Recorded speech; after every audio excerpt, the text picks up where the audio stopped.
어제 리허설 할 때 민경이 마지막 얘기 듣고 눈물이 났었는데 오늘 또 눈물이 나네요. 아유, 너무 멋있지 않아요? 진짜 너무 멋있지 않아요? 멋있어요. 멋있는데 솔직히 평소에는 이 정도로 멋있지는 않았는데 오늘은 진짜 멋있네요. 너무 좋은 얘기들을 많이 들어서 여기서 내 얘기 들어가는 게 뭐라 그럴까요? 불필요한 양념일 것 같아서 말을 좀 줄이고 싶은데, 예년에 봤더니 이렇게 하는 건 괜찮은 것 같더라고요. 그러니까 각자의 이야기에서 각자가 잡은 포인트들은 다 따로 있으시겠지만 한 사람의 관전 포인트를 한번 보시는 건 도움이 되지 않을까 생각이 들어서 제가 한 사람 한 사람한테 무엇을 느꼈는지 한번 말씀을 드려보려고 해요. 그래서 각자가 느끼신 바와 제가 느낀 바가 비슷할 수도 있고 완전히 다를 수도 있겠죠. 근데 하여튼 하나의 참고사항으로 삼으시면 어떨까 싶습니다. 그래서 제가 윤경이부터 시작해서 한 사람 한 사람 얘기를 할 거고요. 얘기를 할 때 친구들은 아마 이 무대 위로 올라올 겁니다. 그래서 15명이 다 무대 위에 올라오고 나면 같이 인사를 드리면서 오늘 마감을 할 겁니다. 글쎄 걸릴 시간은 10분이 안 될 테니까 조금만 더 참아주시면 좋겠습니다. 윤경이 먼저 올라오고, 윤경이는 이게 연세가 드시면 여러분들은 노안이라고 부르고 저는 해안이라고 부릅니다. 지혜 해자.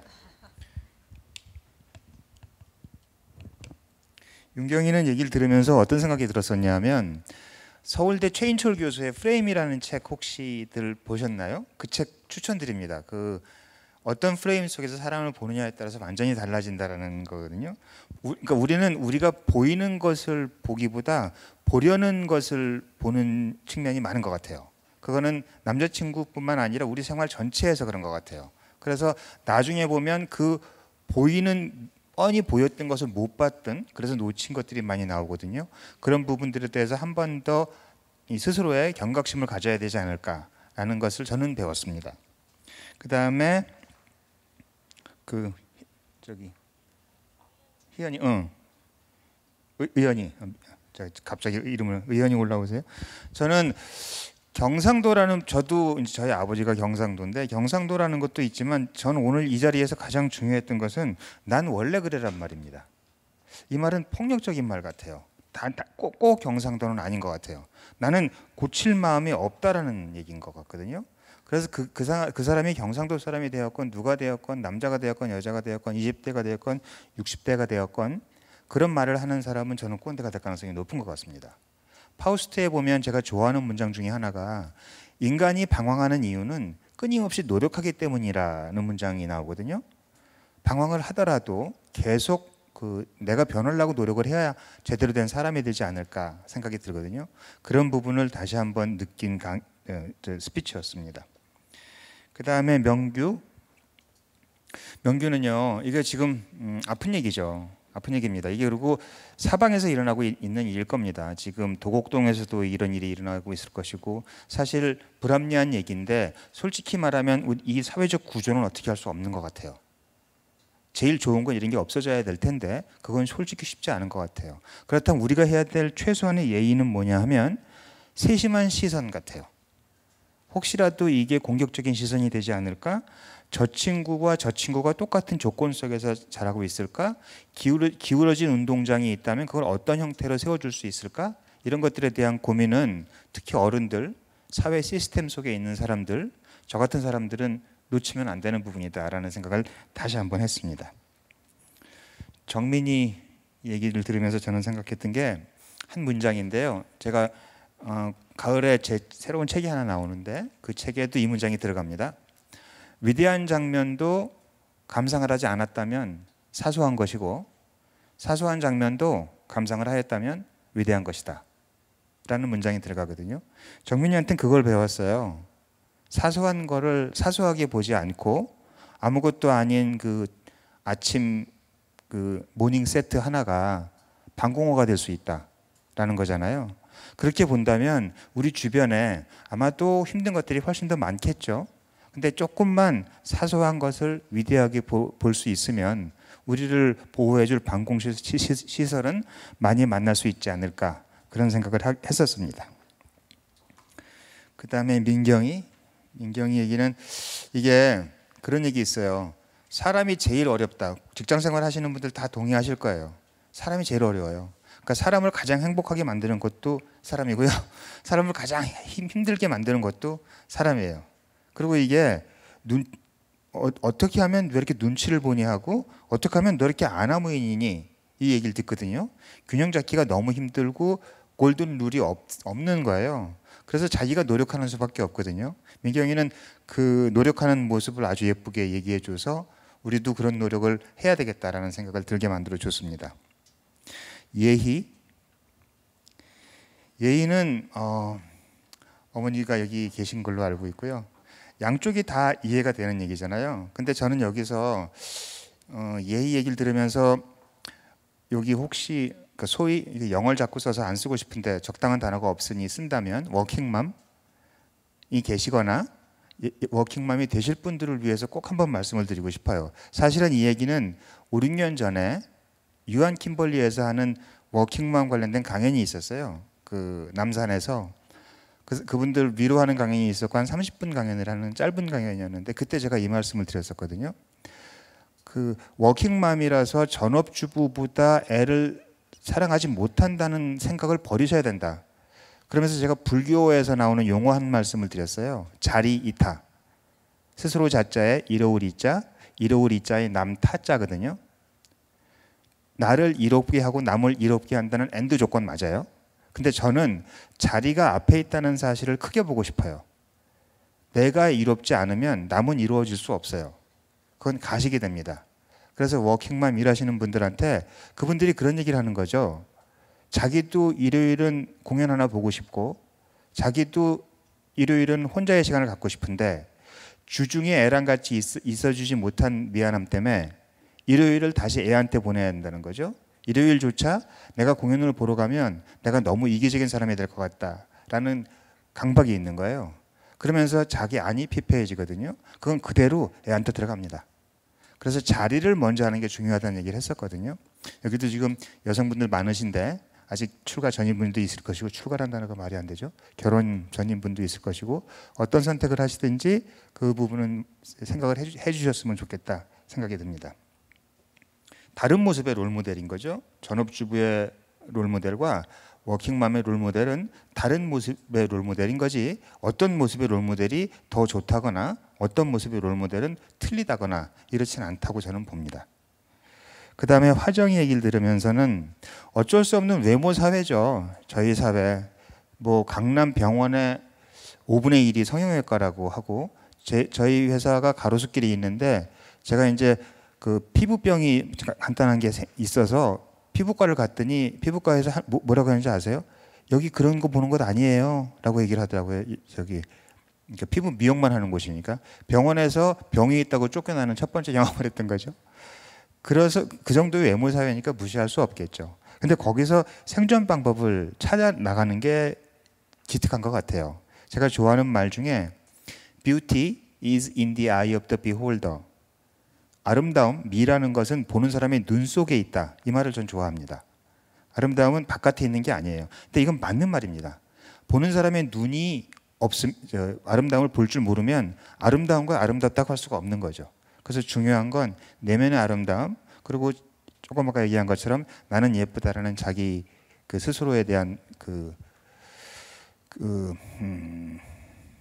칭찬 이런 것들이 중요하지 않은가 생각을 했습니다. 그 다음에 재현이 얘기는 들으면서 무서웠어요. 저도 꽤 괜찮은 어른이다라고 스스로 생각하고 있었거든요. 들켜버렸어요. 제일 위험한 사람이 될 수가 있겠다라는 생각이 들었어요. 그리고 다시 한번 방심하지 말자라는 생각이 들었습니다. 제가 좋아하는 단어들이 많이 나오는데 관찰, 성찰, 통찰이라는 단어를 좋아합니다. 관찰은 세밀히 보는 것이고요. 성찰은 돌아보는 거거든요. 영어로 인트로스펙션인데요.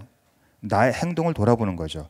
저는 교회에 나가지 않습니다만 교회에서 그리고 기독교가 벌이고 있는 어떤 좋지 않은 모습들에 대해서는 긍정적인 시선은 없습니다만 좋아하는 말이 있습니다.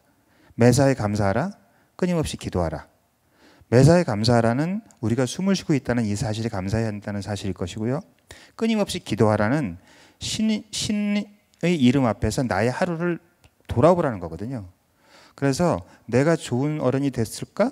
라는 순간에 다시 한번 돌아보고 다시 한번 돌아보고 해서 일신 우일신 하지 않으면 안 되겠구나라는 각성을 다시 한번 하게 만들어준 그런 스피치였습니다. 그리고 용어, 누구에게나 젊은 시절에 흑역사가 있죠. 저는 고등학교 때, 대학교 때였어요. 저는 고등학교 때도 아니고 그냥 비슷해요. 우리 저기 설악산 가자 이래가지고서는 갑자기 텐트 들고서 만난 거예요. 시외버스터미널에서. 그리고 설악 버스를 끊었는데 버스비가 꽤 싸더라고요. 그래서 왜 이렇게 싸냐라고 하는데 1시간 정도 갔더니 내리래요. 종점이라고. 봤더니 그 가평 설악을 갔던 거죠. 그래서 다시 집에 돌아갔던 기억이 있습니다. 어설픔이 없는 그 젊음은 없겠죠. 그리고 성숙하려면 이런 어설픔이 있어야겠죠. 그리고 이제 그 어설픔을 겪고 난 다음에 지혜로운 사람은 그걸 좋은 추억으로 만드는 것, 그것이 더 중요한 것 아닌가, 그런 생각을 하면서 이야기를 들었습니다. 그리고 유진이는 귀여운 건 불변이죠. 귀여운 건 불변인데 이거죠. 이건 제가 다른 문맥에서 드리는 말 많이 얘기를 하거든요. 인문적인 책 읽기, 인문학이라는 것이 당신들의 객관적인 조건을 바꿔주지는 않는다. 하지만 삶을 바라보는 주관적 시선을 바꿔준다. 이런 얘기를 많이 하거든요. 이것도 마찬가지 같아요.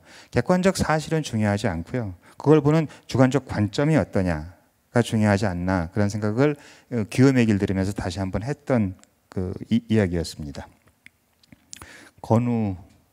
건우는 솔직히 제가 말씀드리면 아버님이 되게 부러워요. 이런 아들이 있다는 사실에. 건우 얘기를 들으면서 이런 생각이 들었습니다. 고등학생이었던, 그리고 지금 대학생인 건우는 이렇게 어른이 되어 가는구나 라는 생각이 들었습니다. 먼저 수용하고 자기가 반성을 하고 대화의 통로를 찾는 이렇게 어른이 되어 가는구나 라는 생각이 들어서 되게 뿌듯했었습니다.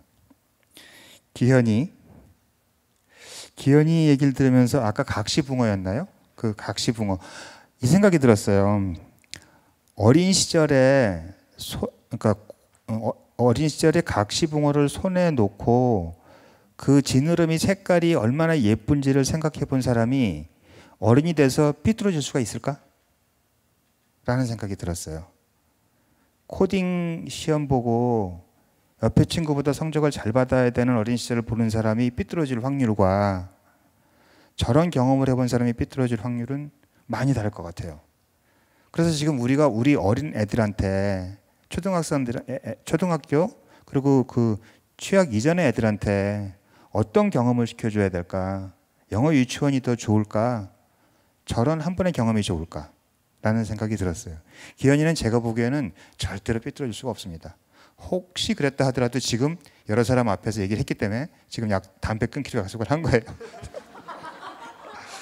삐뚤어질 수가 없는 거죠. 그 다음에 수연이 이 망치를 하면요 뭐가 좋은가 하면, 저는 계속 나이가 들어가잖아요. 근데 지금 보면 제 딸보다 어린 친구들이 지금 쓰거든요. 그러면서 사회가 어떻게 변해나가는지가 이렇게 촉이 잡혀요. 근데 이번에 발표에서 혹시 좀 특이한 게 본 게 있으세요? 예년 발표에 비해서 자기 사진들이 이렇게 많이 온 발표가 없었어요.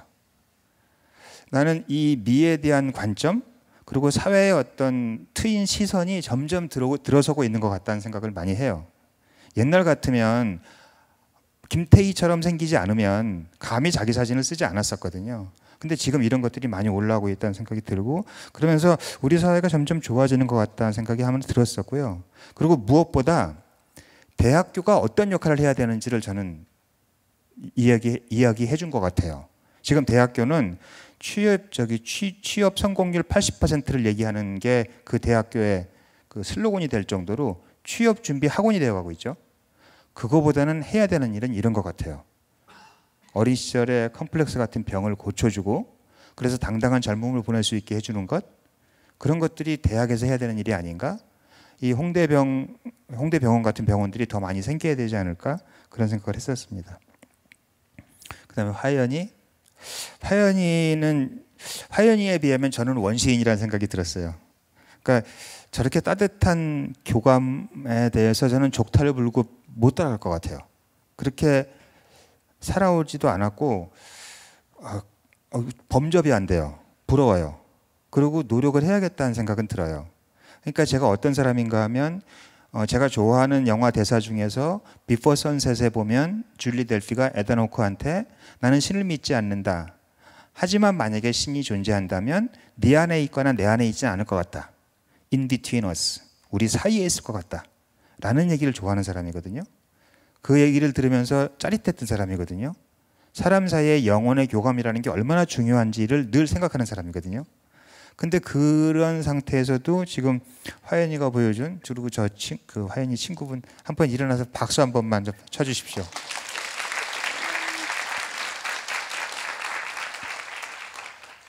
그래서 얘기를 들으면서 저도 노력하겠습니다. 그 다음에 민경이는 나 어제도 눈물이 나는데 왜 나는 걸까요? 슬픈 얘기는 아닌데, 아니, 그리고 어제 집에 가서 8시 뉴스를 보는데 민경이 앉아있는, 서서 얘기하는 줄 알았어요. TV에 나온 게. 오늘도 또 눈물이 나네. 꼭 듣고 싶었던 이야기였었고요. 그리고 매번 느끼지만 몇 군데서 그런 게 나왔는데 젊은이들의 지혜가 느껴지지 않으세요? 사회가 왜곡된 구조나 폭력성을 집어넣는데 그것을 해소하는 젊은이들의 지혜가 느껴지거든요. 근데 민경이 얘기를 들으면서는 지금 아주 잊을 수 없는 강한, 말하자면 시대 흐름이 하나 들어가 버린 거잖아요. 그거를 극복해내면서 자기들이 지혜를 얻어가는 걸 보면서 되게 고마웠고요. 그리고 부러웠습니다. 그런 지혜를 갖고 있다는 사실이. 컴퓨터 용어 중에서 garbage in, garbage out이라는 얘기가 있었어요. 쓰레기가 들어가면 쓰레기가 나온다. 이거 뭐 거의 진리 아니겠어요? 근데 민경이 얘기를 들으면서는 garbage in, gold out 이라는 생각이 들었습니다. 이렇게 험한 채찍질 같은 것을 집어넣는데 저렇게 곱게 받아줄 수 있구나라는 생각이 들었습니다. 망치 행사가 코로나로 2년 동안 못했었고요. 그리고 올해도 망설였었습니다. 그리고 사실은 이거보다 좀 더 큰 규모로 하려고 했었는데 코로나가 어떻게 될지 몰라서 이런 규모로 했었고요. 그리고 그나마 이렇게 할 수 있어서 너무 행복했었습니다. 오래전에 제가 양양에서 강연을 한번 했는데 그때 어떤 선생님, 여선생님이 하셨던 말씀이 너무 인상적이어가지고 잊혀지지가 않거든요. 이제 저를 소개하기 위해서 중고등학생 강연이었고 되게 산만했어요. 막 내가 무대에 섰는데도 다 뛰어다니고 있고, 그러니까 이제 이 친구들을 제 시선을 잡아야 되니까 여러분 앉으세요 여러분 그러더니 자기 소개를 하죠. 여러분 저는요 양양중학교에서 여러분을 가르치고 여러분부터 배우고 있는 허인숙이라고 해요라고 하셨어요. 이 말씀이 난 잊혀지지가 않아요. 이 말씀을 갑자기 왜 드리냐면 이 주니어부드 망치 스피치 15명 이 발표를 준비하는 과정은 제가 멘토링 다 합니다. 저 멘토들과 함께. 그래서 가르치는 과정 맞죠? 근데 배우는 게 더 많아요. 그래서 이거는 서로 간에 쌍방 간에 있는 행사가 아닌가 싶은 생각을 많이 하거든요. 제가 느꼈던 것, 제가 배웠던 것들이 오늘 여기 토요일 날 귀한 시간 여기 앉아 계신 분들한테도 전달이 되었길 바라고요. 무엇보다 지겹게 듣지 않으셨기를 재미있고 의미 있으셨길 바랍니다. 토요일 날 지금 여기서 보니까 눈빛들이 찬란하네요. 고맙습니다. 이렇게 따뜻한 눈빛을 보내주시고 진짜 좋은 날씨에 토요일 오후를 할애해 주셔서 고맙다는 말씀을 드리면서 이번 망치 스피치를 마치겠습니다. 안녕히 돌아가시기 바랍니다. 고맙습니다.